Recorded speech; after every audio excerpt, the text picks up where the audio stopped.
Udah. Udah. Assalamualaikum warahmatullahi wabarakatuh. Baik, kami dari absen nomor 46 sampai 50 ingin menyampaikan presentasi kami pada siang hari ini. Anggota kami terdiri dari Saudari Hilda Amelia, Saudari Destri Kus, Saudari Atik Nazira Sabahab, Saudari Muhammad Rizal Aziz, Saudara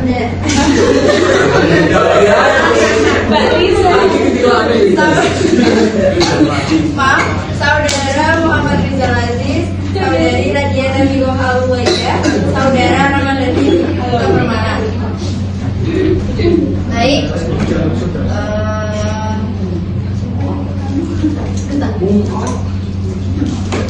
silakan presentator pertama menyampaikan materinya. Alhamdulillah. Baik, pertanyaan pertama yaitu jelaskan dan berikan contoh kebenaran ilmiah yang terdapat dalam Pancasila yang mengakui kebenaran toleransi, kebenaran korespondensi, kebenaran pragmatisme, dan kebenaran konsensus. Yang pertama, kebenaran toleransi. Pengertiannya, kebenaran toleransi yaitu berkaitan dengan keselarasan antara berbagai unsur dalam suatu konsep atau pemikiran. Dalam Pancasila, kebenaran toleransi terlihat dalam sila pertama yaitu ketuhanan yang Maha Esa. Prinsip ini menciptakan keselarasan antara beragam keyakinan agama dan kepercayaan di Indonesia. Meskipun Indonesia memiliki berbagai agama dan kepercayaan, Pancasila mengharuskan keselarasan dalam menjalankan kehidupan beragama dan kepercayaan.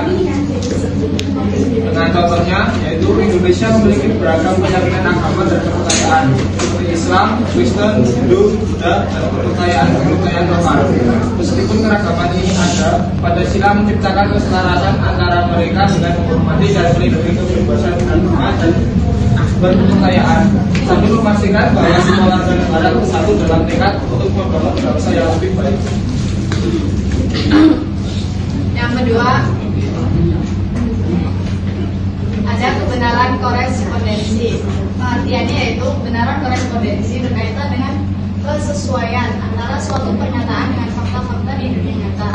Dalam konteks Pancasila ini tercermin dalam sila kedua yaitu kemanusiaan yang adil dan beradab. Prinsip ini menggambarkan tekad Indonesia untuk menciptakan masyarakat yang adil dan beradab, yang sesuai dengan kenyataan bahwa keadilan dan peradaban adalah tujuan yang harus dicapai dalam kehidupan masyarakat. Contohnya sila kedua yaitu kemanusiaan yang adil dan beradab mencerminkan tekad Indonesia untuk menciptakan masyarakat yang adil dan beradab sesuai dengan fakta bahwa keadilan dan peradaban adalah tujuan yang diharapkan dalam kehidupan masyarakat. Kemudian kebenaran pragmatisme. Pengertian dari kebenaran pragmatisme berkaitan dengan efektivitas dan manfaat suatu tindakan atau kebijakan dalam Pancasila. Konsep ini tercermin dalam sila ketiga, yaitu persatuan Indonesia. Prinsip ini menggarisbawahi pentingnya persatuan dalam keragaman, dan hal ini dapat dianggap sebagai pendekatan pragmatis untuk menjaga stabilitas dan kemajuan bangsa Indonesia. Sila ketiga, persatuan Indonesia adalah pendekatan pragmatis untuk menjaga stabilitas dan kemajuan bangsa.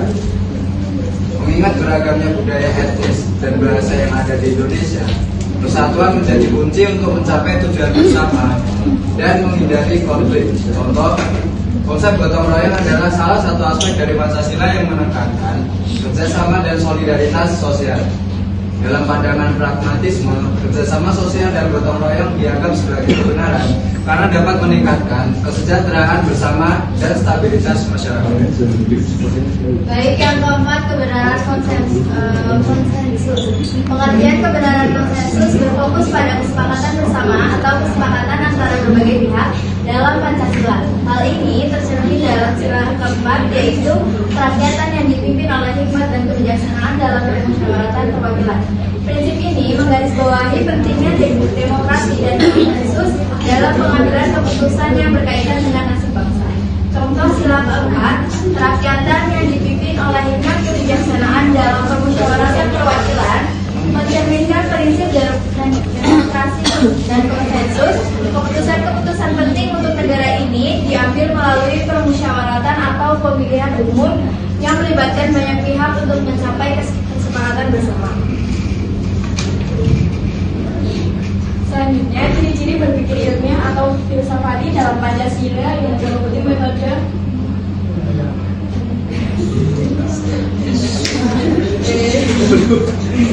hermeneutik, metode analisis sintetis, metode induksi, dan metode deduksi. Yang pertama, metode hermeneutik, pengertiannya adalah metode yang digunakan dalam interpretasi teks atau pemahaman atas suatu fenomena. Dalam konteks Pancasila, metode hermeneutik digunakan untuk memahami nilai-nilai dan norma-norma yang terkandung dalam teks Pancasila, seperti sila-sila dasar negara dan tujuan negara.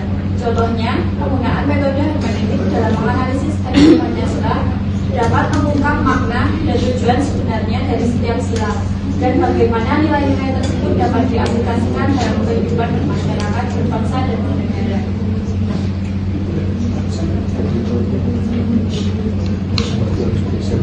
Yang kedua adalah metode analisis dan sintesis. Pengertiannya adalah metode ini melibatkan pemecahan masalah dengan menganalisis fenomena atau konsep-konsep yang ada, kemudian menginteraksikan kembali ke dalam suatu pemahaman yang utuh. Dalam konteks Pancasila, metode analisis sintesis digunakan dalam menganalisis sila-sila dan nilai-nilai yang terkandung dalam Pancasila, kemudian mengintegrasikan ke dalam suatu pemahaman yang holistik dan utuh tentang ideologi negara.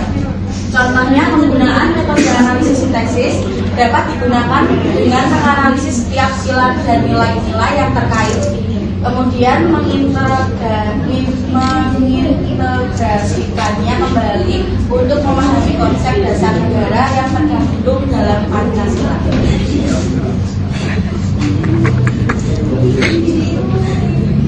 Berikutnya, metode induksi. Pengertiannya, metode ini digunakan untuk mencari pola atau generalisasi dari fakta-fakta khusus atau kasus-kasus tertentu.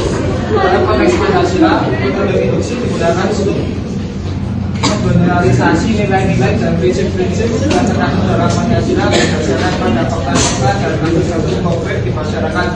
Contohnya, penggunaan metode induksi dapat dilakukan dengan mempelajari berbagai kasus dan fenomena dalam masyarakat yang terkait dengan nilai-nilai Pancasila.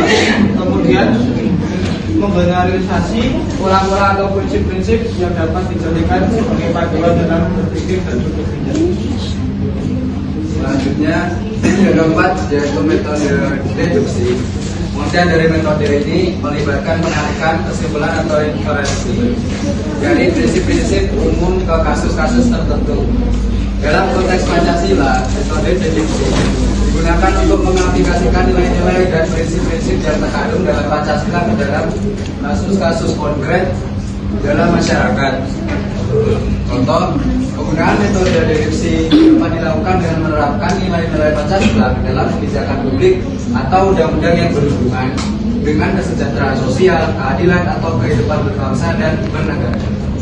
Oke, kita lanjut. Daftar pusaka buku panduan kuliah pendidikan Pancasila untuk perguruan tinggi halaman 3 oleh Eli M. Setiadi DRAMSI. Buku Pancasila sebagai ideologi oleh Ojo Osman Alfian. Buku Pancasila dan buku Undang-Undang Dasar 45 dalam paradigma oleh revisi Haji Subandi Al-Marsudi SHMH, dan website media Neliti.com Media Publication.